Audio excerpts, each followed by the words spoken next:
and there are others. Linda's watching. There are a lot of people who know what we're looking for. You get one shot to blow up with kids, and then you're out of business. So we're always looking, and if I'm sticking my brand on something, you better know that I kick the tires.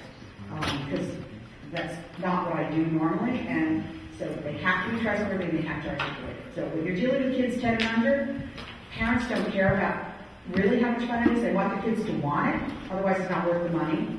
But they want to know that if you're watching their kids, you know what you're doing. I also think that, 15 years ago, parents would say, I don't want you to go on the playground just in case there's a bully, just in case you get pushed. And so now we have virtual playgrounds.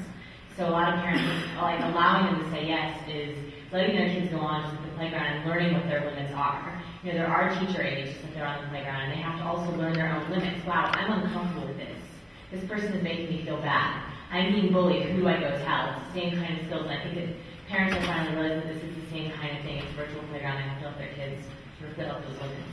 Now, actually, I disagree with you a little bit on this that parents don't want their kids to test limits when they're under the age of 10.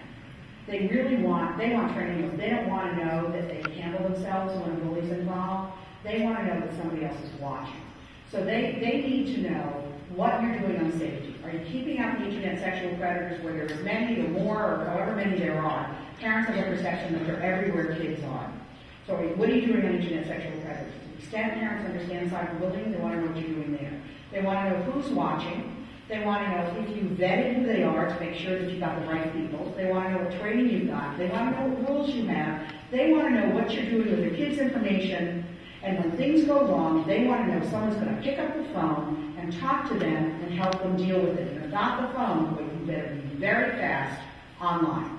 So when it comes to that, you are the ones who are looking out for you. You've got to have a safe environment. You have to know what you're doing, and you have to have the stuff behind the scenes to do that.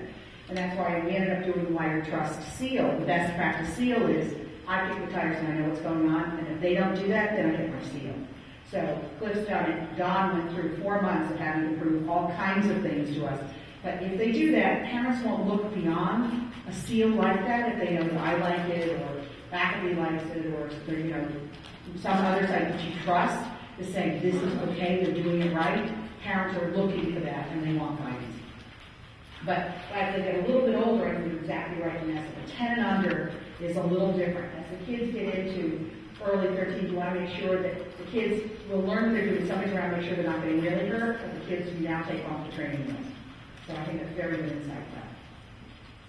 Who else has insight? 10 and under. I would say that the first thing is it has to be fun to kids, because no parent has time to force their kids to go into a website. They've got far too many more things that they have to tell their kids to do. The second thing is it has to be safe. And again, I know we're not supposed to talk about safety, but it's a Wrong, huge not thing. in the room yet. We can keep talking about safety. It's a huge thing. It's okay, Linda, right? If we do it wrong, just let me know. Go for it. Okay. One of the things that I can tell you is parents define safety as they use other people to help them figure that out. So the seals are certainly important, but knowing that a school or a library or the mother down the street that they know, say it's good, that helps them feel that it's safe.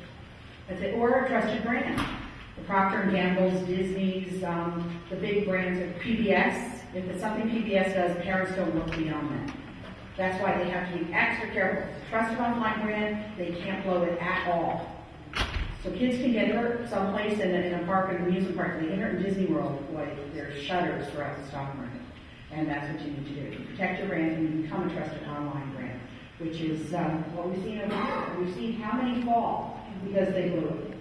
The last thing, so we don't leave it on safety, is the third thing is others. And we talked a little bit about parents turning to other parents or other moms to say, is that okay? It's kids talking to other kids. And so I think one of the challenges for new people that are starting out with kids content online is just the critical mass of having enough kids who think it's fun, whose parents think that it's safe, that then it kind of spreads, spirals from there. It has to start with the kids. If the kids don't want it, parents aren't going to pay for it.